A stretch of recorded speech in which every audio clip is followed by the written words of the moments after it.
Welcome to Mission Evolution Radio Show with Gwilda Wiyaka, bringing together today's leading experts to uncover ever-deepening spiritual truths and the latest scientific developments in support of the evolution of humankind.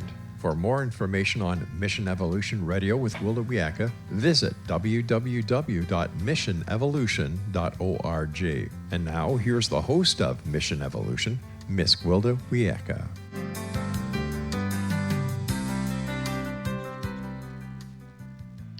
When someone finally recognizes that the supposedly benevolent religious group they've been deeply involved in for years is in fact a manipulative cult, it might be nearly impossible to leave without suffering serious consequences.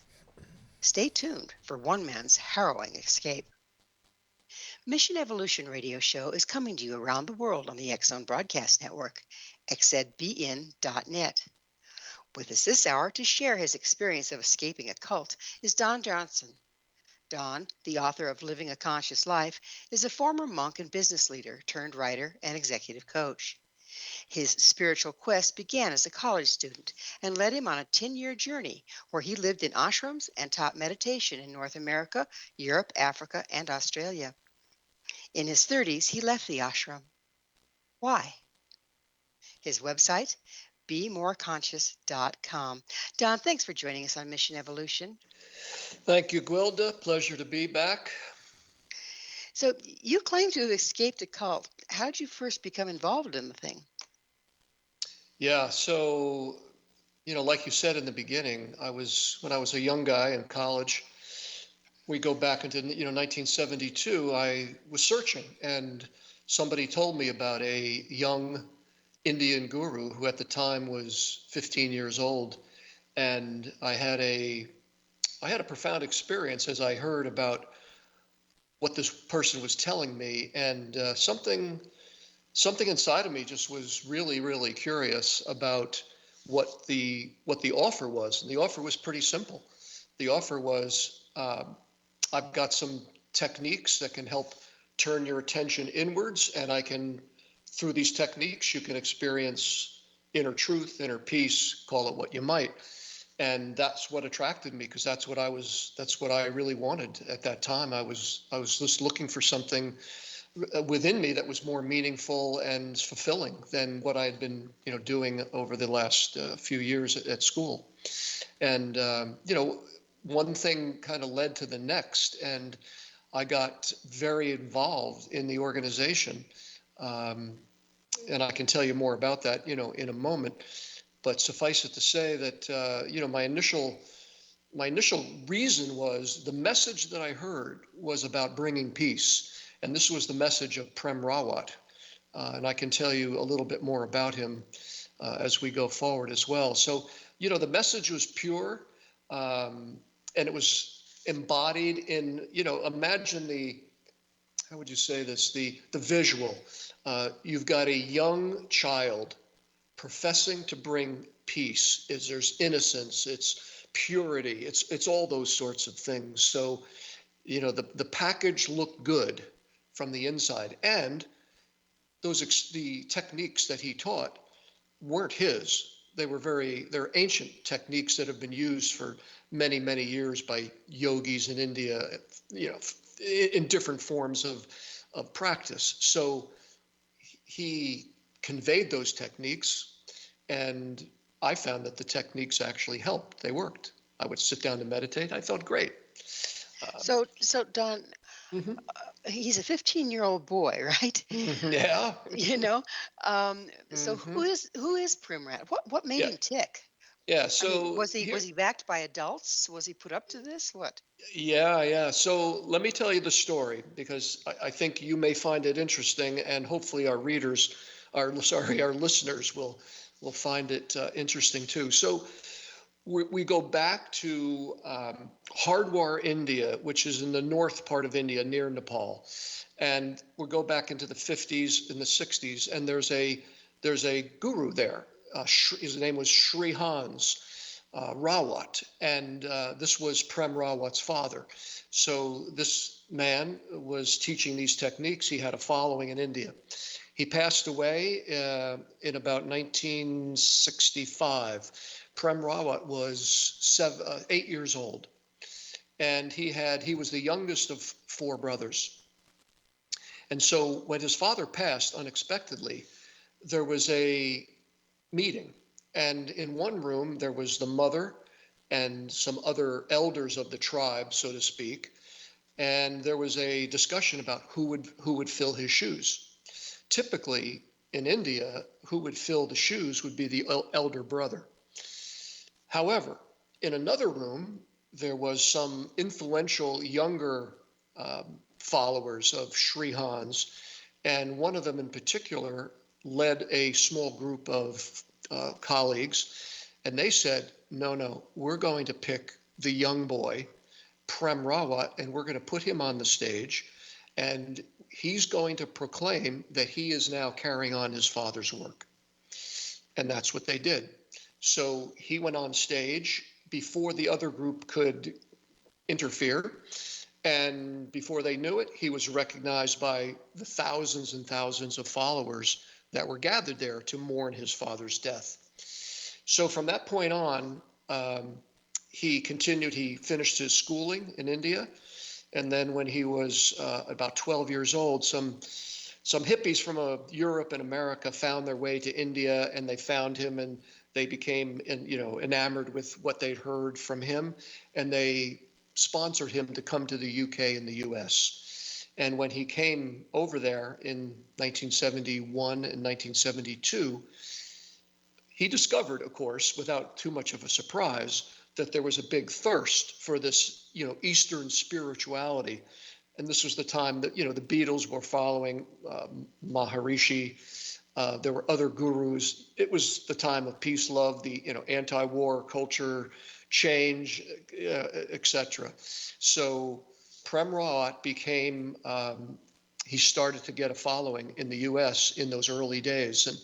And I can tell you more about that in just a sec. Yeah. So he was about 12 at this point. Yes, he was. Mm-hmm. So he was how old when his father passed? Did you say 5? Eight. There's no way he could have taken on all the teachings by 8. No. So who's the man behind the throne? Who's prompting this young man? Yeah. Well, Prem Rawat at that young age had been following his father around India, sitting on stage with him, speaking, listening to his father, that sort of thing. So he was taught the meditation techniques by his father when he was young, I think maybe even at 6. And so he was kind of a little bit of a prodigy. And so he would speak, as a child would, about peace and fulfillment and these sorts of things. I mean, who knows where he got it, right? But that was what he did. So when he became 12 or 13 in those early days, he would get up on stage. He would speak for 45 minutes, an hour at a time. And he would, convey this message of, I can show you peace. I am here to bring you peace. I am the master. I am the enlightened one. Basically saying, I'm the second coming of Jesus, is really what he was saying. So how did Prem Rawat's presentation differ from his actual identity? Well, this is where we start to peel the onion, right?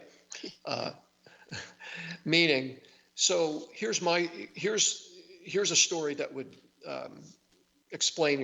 answer your question. I'm 21 or 20 when I heard about him. I got involved in the organization. I did various activities. I lived in an ashram. I became celibate. I became a monk, along with a whole bunch of other people, strong believers. And in 1977, I was in Philadelphia. I was a community leader for the community of people that were there, a couple hundred people, which was fairly typical in cities around the U.S. and around the world. By this time, he had a following of 10, 15,000 people in the U.S., same in Europe, same in South America. So you're talking a pretty good worldwide following by the mid-70s. And I had heard a friend of mine just in 77 went out to lunch, and he said, have you heard about Prem Rawat's drinking? And I said, what? What are you doing? Were you kidding me? He goes, no. He said, he's out there knocking back, multiple glasses of cognac every night in Denver. How old was he? Is he still 12? 15, he's 15, 16 years old at this point, Okay. right? And go ahead, you had a question, I think. No, I'm listening. Okay. Okay. So, at this point, so I hear this and my head spins a little bit. I'm thinking, wait a second. This is the guy who's talking about how we really need to be fulfilled from within.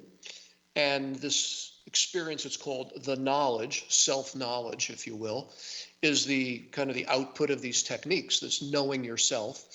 And my experience was that when I practiced this meditation, I felt really good. I felt full, I felt happy, I felt peaceful, lots of love, lots of light. I mean, all the things you might imagine if you hear about meditation. So I'm trying to justify this in my mind. I'm thinking, wait a second, he's getting blind drunk, and night after night, and yet he's preaching something contrary to that. So I had a doubt in my mind about this, and yet what happens, and of course at the time I didn't realize I was in a cult, because you don't know you're in a cult until you leave. That's the only time you wake up to it.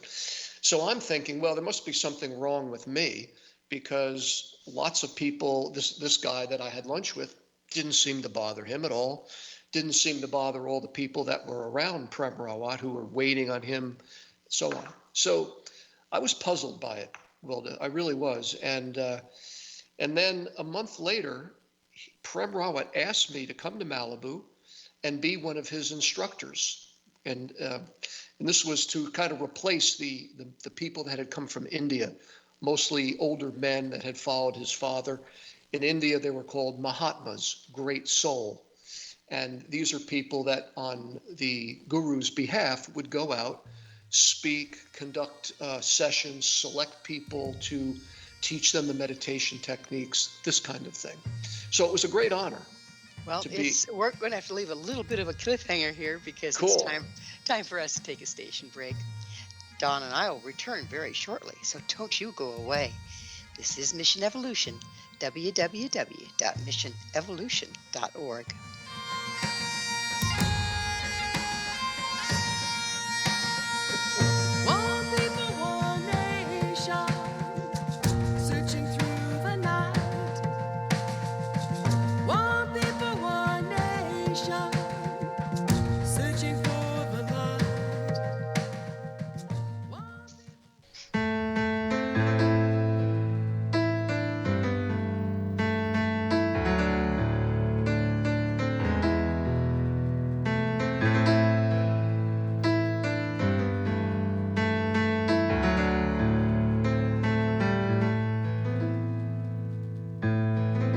The end has come, the night has fallen. I have reached the end of days. What's real is not, reason fails me. What are the inner workings of a cult? With us this hour discussing the anatomy of a cult is Don Johnson. Don is the author of Living a Conscious Life. Don, we've been talking about how you found out you were in a cult but didn't know you were in one. Let's define cult. It's a word that's used a lot, but what exactly is a cult? Yeah, a cult is where the leader gets all the money. A cult is where the leader can do anything he wants and not be wrong. A cult is following a set of principles and beliefs without questioning them, and many other things. But I think you kind of get the drift. So it exploits its members.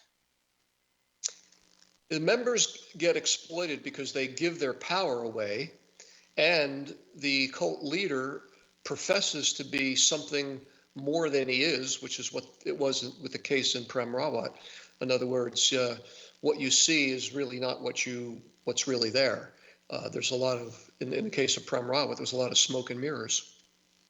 Well, the pressure of being that age and being a prodigy must have been unbelievable. I can't believe that someone wasn't Yeah. present for him to guide him a little bit. I mean, he's still a Yeah. child. Yeah. And that's, that's really the way that I look at it too, is that this kid was tasked with bringing peace to the world, so to speak. That was his father's mission. That's what he believed his mission was: bring peace to the world, one person at a time. And I think in the 70s, there was the original president of the organization that sponsored his activities was called Divine Light Mission. And the president at the time was a guy called Bob Mishler. And when he left Prem Rawat a few years later, he did a radio interview in Denver. And in the interview, he described the fact that at the time, and this was 73, 74, so Prem was 15 years old, 14, 15, something like that. Bob said, Prem would come to him often and cry on his shoulder saying, I don't know if I can do this. Oh, And, yeah. Right. And so imagine the psychology. So, of course, the drinking comes in. And, of course, the obsession with the wealth and the power, comes in. So I see Prem Rawat as somebody who came with good intention. But when we open ourselves up to the dark side of our psyche, we get into trouble. And I think that's what happened to Prem Rawat, is that he got consumed by the shadow side of his personality. He really had no father after the age of 8. He just had people around him who never pushed back on him. He could do whatever he wanted. He was never held to account because he was the master. So people are looking for someone outside of themselves to be the master of their lives, if you will. Is that what sets them up to be vulnerable to be part of a cult? I think of my own experience, and people ask me, like, well, what were you looking for? Well, I wasn't looking for a guru. I was looking for inner peace. And the message that came was, this guy can show you these techniques to help you. But then I think what happens is you get involved in a tribe, and you get involved in a community of people who all start thinking alike and who all are basically saying the same thing. So there's this brainwashing effect that takes place. And there's also this sense of belonging. And that's what I experienced in Divine Light Mission. Before I knew it, and it happened very, very subtly, all of a sudden, I became a mouthpiece for what I was hearing. And in order to fit in, you've got to play the game. Because if you don't play the game, you're not part of the tribe. And getting kicked out of the tribe is dangerous. And, our brains go into, kind of reptilian brain. I might get killed, because in prehistoric times, being kicked out of the tribe was basically a death sentence. So our brains respond that way. So I think it happens very subtly, where all of a sudden you find yourself in this. And then, I was committed, because I believed that if I gave my full self to this mission and I got involved in the organization, I was doing a good thing in terms of helping the world be a better place. So I don't think I was paying attention at all to the fact that I was giving my power away. Not until later. Then I realized that. Yeah. So when you describe a cult, it sounds like you're describing just about every subculture out there. Oh, yeah. Okay, so Well, my yes. question is, right. are we involved in humongous amount of cults, or am I misunderstanding this? Yeah, I think there's cults everywhere. You can look at the election that just happened. There's a Democratic cult, there's a Republican cult, there's an independent cult. If you're looking at religion, say for instance, Mm-hmm. or even academia, science versus arts, everything is where people get together, believe the same thing, Right. and if you don't profess to believe the same thing, you're no longer part of the tribe. You got it. And it all goes down to what you said. It's all based on belief. if I believe something to be true, then I filter everything through that belief, don't I? And we all do that. Right? Yeah. So that's what I did. And So is it a matter of degree, Don, that makes a cult? I mean, we decided that most everything's a cult out there to a certain degree. What makes a cult damaging? What makes a cult something that you need to recognize and get the heck out of?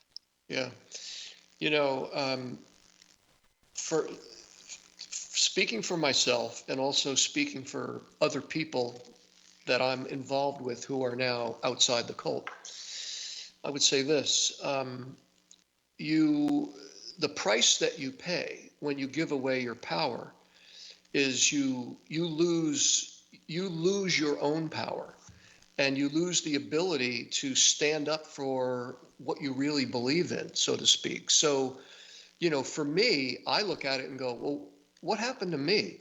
I didn't reclaim my power and freed myself until I fully saw what was behind the curtain with Prem Rawat, or take him out and put anybody in there. And then you realize that the harm that's done is, in the case of Prem Rawat, people gave millions of dollars inheritances. People are still putting them in their wills. So he's made multi millions of dollars off of people who believed that the more they devoted themselves to him, the more experience of this knowledge, this inner peace that they could have. So the criminality there to me is absolute deception and fraud. And he did it intentionally because he was told early on that if he didn't keep doubling down on the importance of devotion to him, it would hurt the cash flow. And when he heard that, he said, forget it, we're going to keep doubling down. Did he actually say that, or is that Yes. an assumption? He actually said that. That is a quote from the former president of Divine Light Mission, Bob Michelin. That was in the radio interview. And how, when do you think this flip took place? Because, when he started, money doesn't mean much to an 8-year-old, let's face it, or even a 12-year-old, and even a 16-year-old. So I still have to say, who is the man behind the throne? Who was driving this child? Gwilda, I honestly think that when he came to the West, first of all, in India, it was a poverty-stricken country, and wealth and materialism was something that was, I think, aspired to over there. And when he came to the West, he saw that the materialism in the West was great. The spiritual side of things was weak. And so when he came, people started giving him Rolls Royces, Mercedes Benzes, cars. I mean, they're thinking this guy is God. So he, that's coming his way. He's sucking it up. He's living the good life.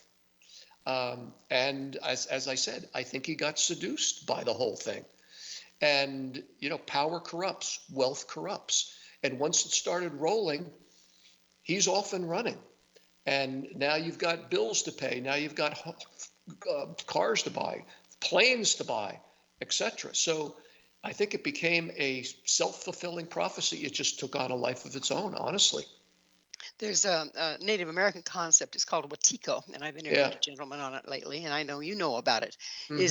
Which is kind of a mind virus. In other words, that's when this narcissism and materialism takes over. Is that what you're talking about happened to him? That's my opinion.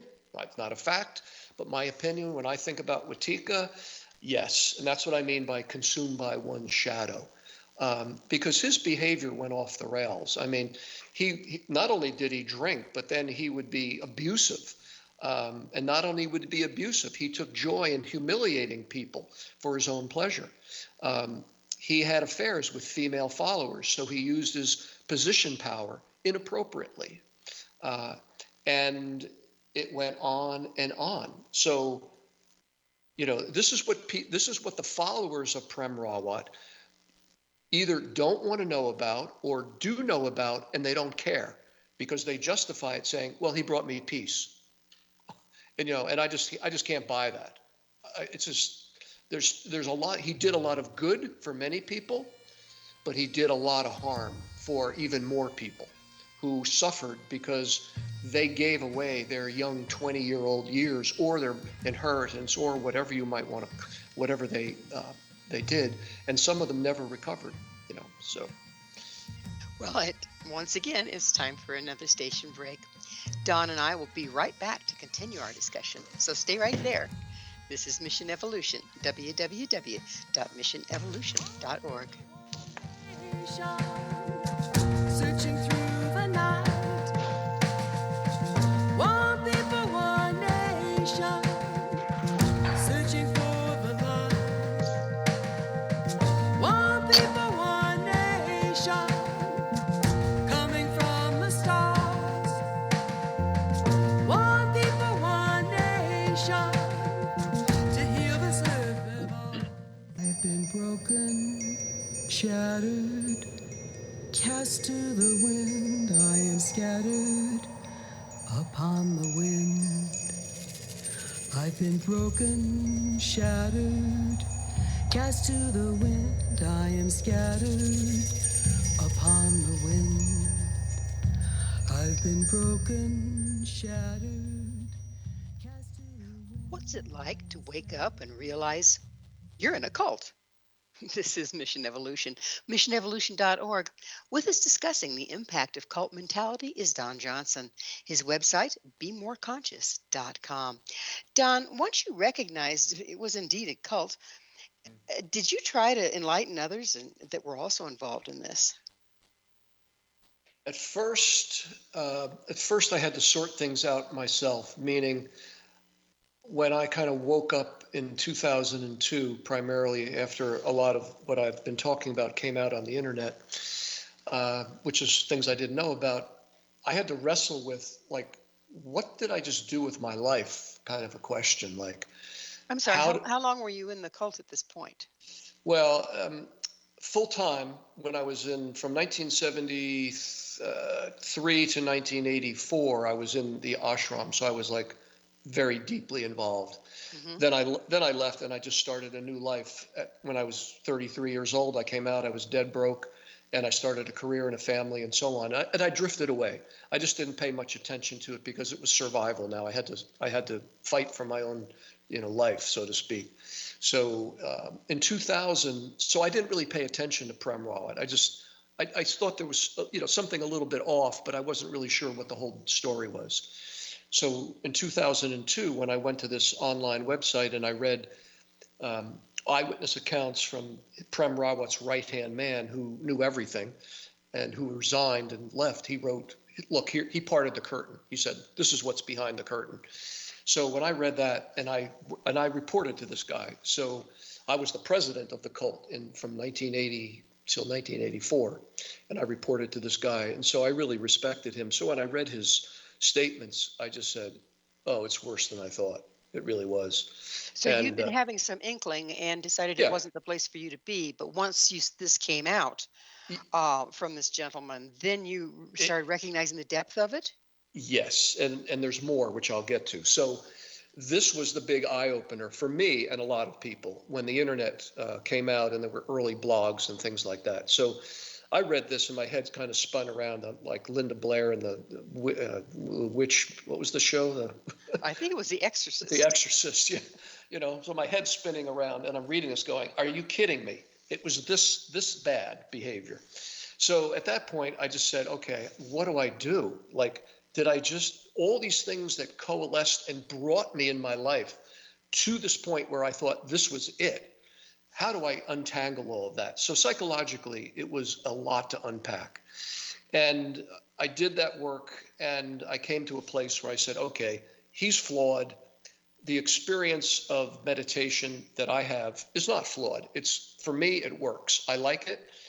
It didn't have anything to do with him anyway, which was a revelation at first, because I thought in the beginning what I experienced had something to do with him. Turns out that was false. That was a false belief. And so I said, okay, I'm going to continue to maintain a spiritual practice. They're not his techniques anyway, as I said earlier.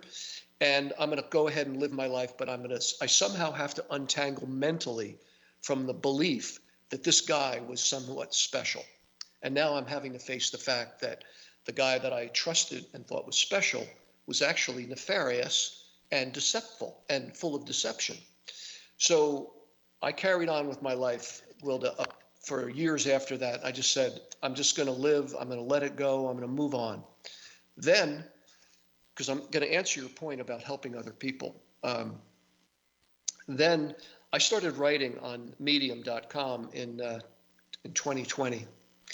And I wrote an article about how I untangled myself from a cult, from this cult. It went out there, people read it, and it started circulating. And then a year later, the wife of the youngest son of Prem Rawat, yes, so Prem Rawat had 2 boys and 2 girls with his wife. So the wife of the youngest son read my article and reached out to me and said, I'd like to talk to you because there's some things that we share in common. And I thought, well, this is interesting.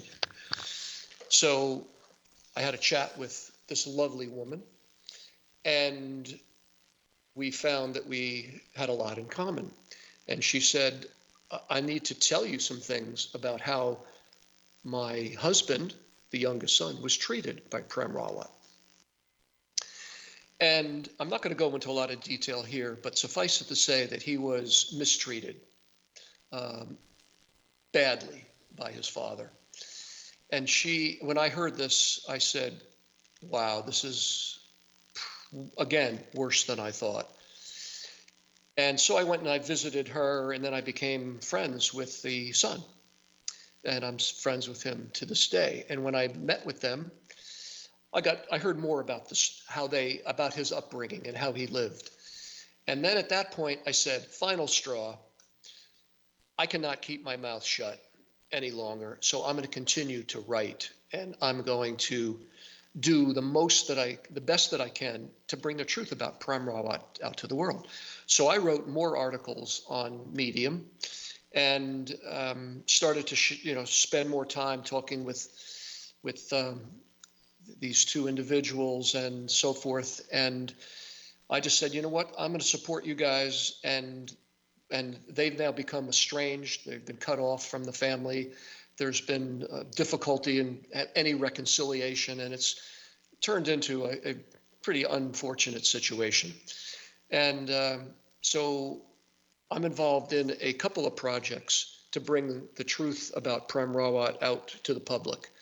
And that involves getting that story out into the media. And there's a couple of things that are early in the works that I don't want to say too much about, but suffice it to say that there's a lot more effort that's going to be put into bringing not just my story, but the whole story of Prem Rawat and what he's doing. So yes, I'm committed to helping others, learn about this. And so Don, you say what he's doing. So he's still at it?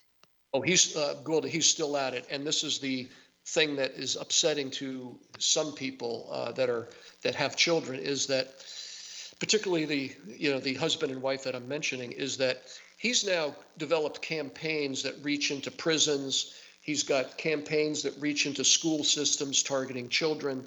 And I have to do a quick aside, and if we're going to do a station break, I can finish the story. But the part of the deal here is that there were Mahatmas, these Indian men that I mentioned earlier, that were under his watch in the 70s and 80s, that at the time, we didn't know this, they were sexual predators. They sexually molested young women that were daughters of followers of Prem Rawat. There were individuals who were actually raped by some of his followers, and there was little attention paid. Blind eye. Some of these people were then escorted out of the country, sent back to India. They were never prosecuted, and there were and we can't necessarily prove that Prem Rawat knew about it, but there's suspicion, and there was enough talk going around that it's hard to believe that he didn't. So the fact that he's now going into schools or education systems is quite appalling to many people that are involved in this sort of Prem Rawat movement, if you will. So again, things that we find are not healthy. This is not something that we want to see promoted at all. Well, I've heard, this isn't the first I've heard about cults being, it seems like they draw the predators because you've got a Hmm. bunch of sheep that have given away Hmm. their power, Hmm. which is a great place to go in and take advantage of the children. Um, Yeah. so, but you don't know if he knew or not, and you don't know if he participated or not. No, I can't. I can't say I can't unequivocally say he knew about this. It was reported after the fact, so to speak, and it got lost in sort of the shuffle of bureaucracy. But I know other things that were done whereby individuals that committed a crime, an assault and battery, were in the U.S. In the 70s, were escorted out of the country secretly to protect them from being prosecuted. So And you it was by escorted, you mean by their own people? by the people within Divine Light Mission and people that I Gotcha. knew, that I later worked with. I didn't know about this at the time, but later I found out about it when I became the president of Elan Vital. But so there's a lot of dirt under the carpet. So how, as a person that was a president of this mess, Mhm. how have you worked through that? That you were involved, whether unwittingly or not, you were involved in this abomination. I was. I was indeed, and because I believed, and I didn't. I the Prem Rawat had a close circle of people around him that were called X-rated followers, and they were sworn to secrecy. And nowadays, people that are around him have to sign an NDA, and they cannot speak about what they see or hear. They know that going in. And I know people who are now under NDAs as recent as even 10 years ago, who have seen all kinds of behavior. They can't speak about it under that NDA. So this is a guy who, if you're going to work for him, the first thing you got to do, you got to sign the NDA, because he's got the public persona, a global peace ambassador, an author, man of peace, and yet there's all this stuff going on behind the scenes, and this is what's wrong, is this inconsistency, this deception. If you were, excuse me, and we're about out of time in this segment, but if you were to tell somebody where to look, the Yeah. first cue that you've got that there's something wrong here, that you might be in a cult, what would it be? You, I think the given the fact that we've got the internet, if you start digging, you're going to find people who know where the dirt is, and the chances are you're going to find it out there. Well, it's that magic moment, looks like. It's time to take another station break. Please stay with us as Don and I continue to explore the seductive nature of a cult. This is Mission Evolution, www.missionevolution.org.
escape be more painful than staying put? This is Mission Evolution, missionevolution.org. We're continuing our discussion with Don Johnson. His website, bemoreConscious.com. Don, what was it like once you really realized that I need to get out of here and I needed to point out to other people? What was your exit like? Was it easy? Was it smooth? What did it cost you? Yeah, mine was, for me, it was more gradual. As I mentioned, it was kind of a process that had a few different sort of flashpoints, and was it, the little headline as we came in here, is it more painful to stay in a cult or more painful to leave? The thing is, when you're in it, you're blind and you don't know it, so everything's fine. At least you think that. I think the initial phase of leaving is painful for many, and I've experienced that myself. I've had people reach out to me after they've read my articles on Medium, saying, "I'm a little confused. This is really hard." And I go, "Yeah, I know it's hard. I get it." And I think once you get onto the other side, where I am now, and I think, well, I've been in this thing for 50 years now, and I'm still involved in it. This is the baffling thing about this. And I could let this go, Gwilda. I could just walk away and not talk to you, not write any articles, not do anything. And for me personally, I couldn't live with myself that way, knowing what I know. So now I feel liberated. I feel there's something of service that I can do to help people that are still in it, who are on the fence. I don't try to go after the people that are still in the cult. It's pointless. Who are deeply entrenched. They have no interest in anything that I'm saying, anything that I'm doing. The people that are open somewhat for some reason, those are the people that a message like this might be useful.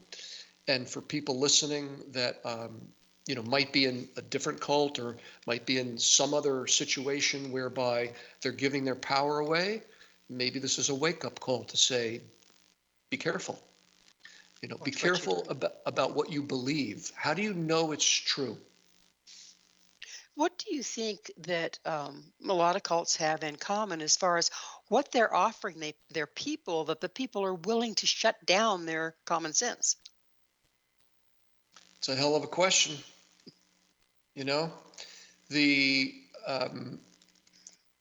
I think some cults, and the Premrawat cult was one of those, which promoted the idea that your mind is bad. Your mind is the enemy. So anything that comes from other than your heart isn't to be trusted. And that message is a dangerous message. It really, really is. We have hearts, we have minds, and we're all of that. They're all that. We're a part of it. They're part of us. So I think the message is be careful. Be careful. Do your due diligence. Maintain your own balance. Find your own power. Within. We have everything that we need within us. We don't need a guru to show us how to find our own spirit and soul. We don't need that. I think people have believed that in the past. I believed it. I believed I needed a teacher to show me the techniques. I think the mistake that people make is they think they put too much emphasis on the teacher. They think without the teacher, I can't do it. And that's just nonsense. Absolute nonsense.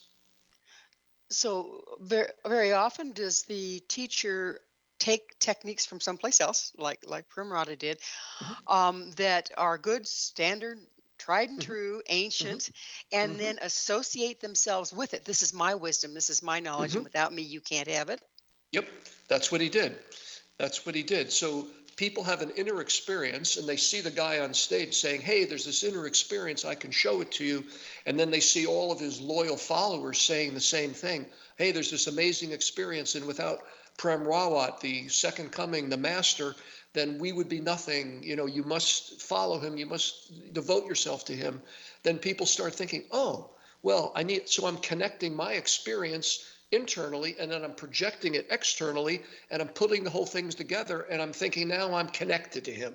And he has something to do with my inner experience, which is false. It's not true. This is Don, yeah, so that's fine. It's about that time in the show when I get to ask you, what's your mission? Yeah. My mission with regard to this topic is to be honest, to be fair, to be accurate, to call out what I see as blatant inconsistencies in Prem Rawat's message and how he behaves himself. Okay, granted, he's changed his title from perfect master, or it was at one time people would say he was the Lord of the universe, and then in the 80s he just became Maharaji, and then in the 90s or the 2000s now he's become an author and a global peace ambassador.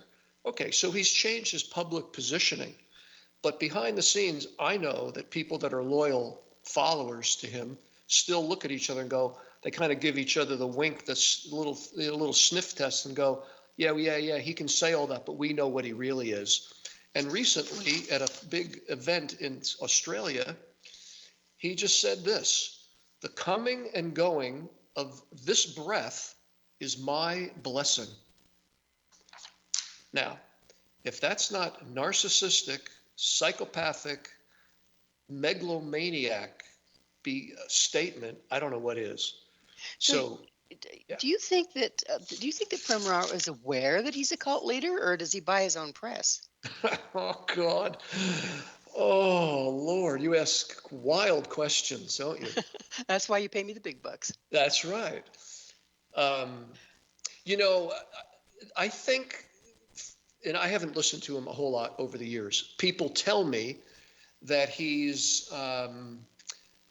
sounds a little bit more human than he has in the past, admitting mistakes perhaps, or saying something that's a little more human. That may all be well and good. But the behavior that I see, he's never explained his story. He's never apologized for saying he was the perfect master, and yet he really wasn't. So he's never admitted in public that what he did back in those early days was wrong. So my mission is calling that out, because it's absolutely not right. He shouldn't be doing this, and nobody's holding him to account. Nobody is holding that man to account. So my mission is to do my part, whatever that part is. I'll do my best. I'll give my best. I'll leave it out there. No expectations. Whatever happens is going to happen, but I'm going to give it my best. And there's a bunch of people that I'm involved with that are absolutely committed to doing the same thing. And, we'll give it our best shot, Gwilda, and we'll see what happens. So, Don, what did breaking away from a cult teach you about how false or limiting beliefs can negatively impact your whole life? Yeah, I mean, I write about this a little bit in my book, about the power of beliefs, and how that when we develop a belief, it can keep us small.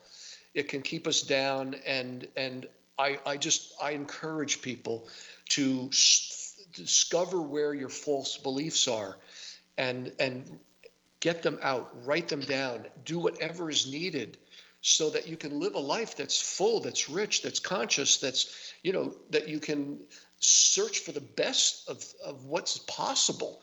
And I think that's the mission here, is to call out what's not right, but to allow oneself to be really who we are. We're full. We're beautiful beings. We don't give ourselves enough credit oftentimes. And the little talkative mind that keeps us down is that purveyor of those false beliefs. You're not good enough. You can't do this. You don't deserve everything.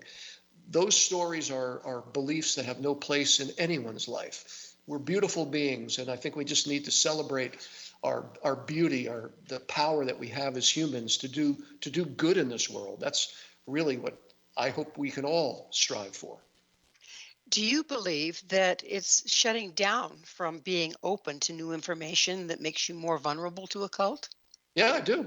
I absolutely do, because it doesn't, whatever doesn't fit into your belief system, it doesn't matter what it is. If you shove it away and go, it doesn't match up, then we just limit ourselves. We stop learning, we stop growing, we stop questioning.